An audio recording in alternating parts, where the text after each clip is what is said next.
संसद की संयुक्त समिति वन नेशन वन इलेक्शन पर विचार करने के लिए पहुंच चुकी है, जहां अधिकारियों और राजनीतिक दलों से बैठकों का दौर जारी है, जिस पर सियासत भी हो रही है। देखिए इस रिपोर्ट में।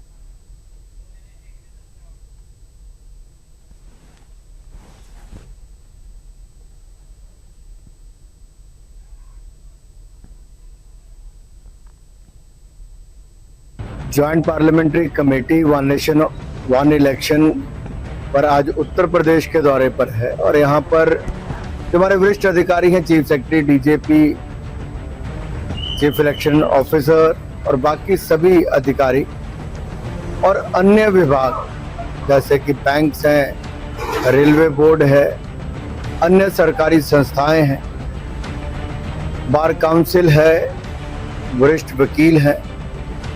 आज उन सबसे मुलाकात होगी, दिन भर की बैठकें रहेंगी शाम 7 बजे तक।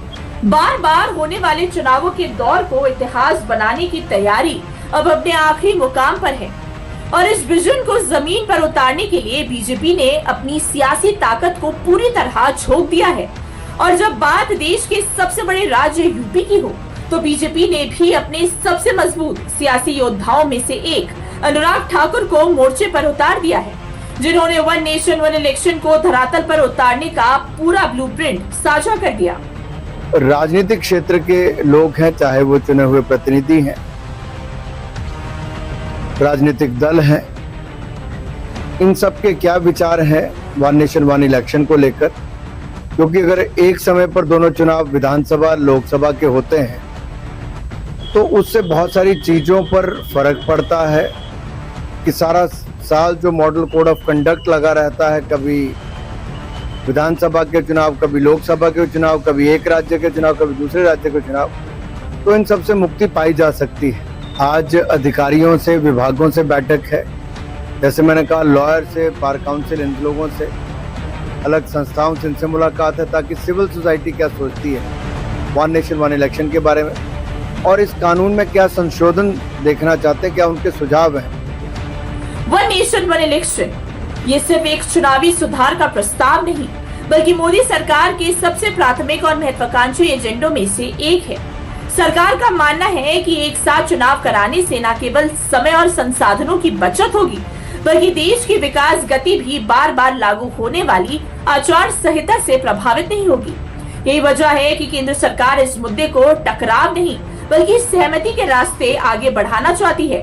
इसी का रोड मैप तैयार करने संसदीय संयुक्त समिति लखनऊ पहुंची है। देश में वन नेशन वन इलेक्शन को जमीन पर उतारने की कवायद तेज हो गई है। इसका रोड मैप तैयार कर रही संसद की संयुक्त समिति 13 जुलाई को लखनऊ पहुंच गई है। बीजेपी सांसद पीपी चौधरी की अध्यक्षता वाली यह 39 सदस्यीय समिति 15 जुलाई तक लखनऊ में रहेगी। लखनऊ में 3 दिनों तक बैठकों का दौर चलेगा। ये समिति उत्तर प्रदेश के अलग अलग स्टेक होल्डर्स से मिलकर सलाह मशवरा करेगी, जिसमें वकील और एक्टिविस्ट भी शामिल होंगे। वन नेशन वन इलेक्शन पर लखनऊ में मंथन शुरू होते ही सियासत भी अपने चरम पर पहुंच गई है।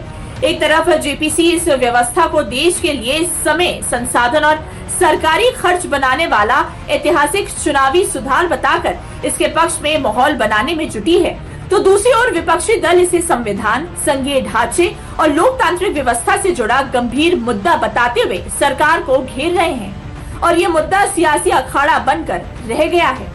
भाजपा की सरकारें वन नेशन वन इलेक्शन की बात करती हैं, लेकिन विधानसभा के चुनाव भी एक दिन में करा नहीं सकती हैं। उत्तर प्रदेश में 7 चरणों में चुनाव होता है। जो एक विधानसभा का चुनाव एक दिन में न करा पाए, वो कह रहा है कि वन नेशन वन इलेक्शन, ये केवल जनता को गुमराह करने की बात है। असल में भाजपा की सरकार लोकतंत्र की हत्या करना चाहती है और जनता के मुख्य मुद्दों से जनता का ध्यान बांटना चाहती है। भाजपा की सरकारें महंगाई, बेरोजगारी, करप्शन और विकास पर कोई बात नहीं करती है और जो बात कर रही है असल में उसके पीछे केवल लोकतंत्र की हत्या करने का प्रयास है। सर, आप देखिए, एक देश एक चुनाव, एक राष्ट्र एक चुनाव, वन नेशन वन इलेक्शन, इसके लिए समिति जो है उत्तर प्रदेश के लखनऊ शहर में आई हैं और पहले भी जो है करीब 9 राज्यों का दौरा कर चुकी है। तो अलग अलग राज्यों में जाकर करके सभी स्टेक होल्डर्स हैं उनसे चर्चा करेगी, राय मांगेगी, क्योंकि ये अपने आप में बहुत बड़ा चुनावी सुधार है।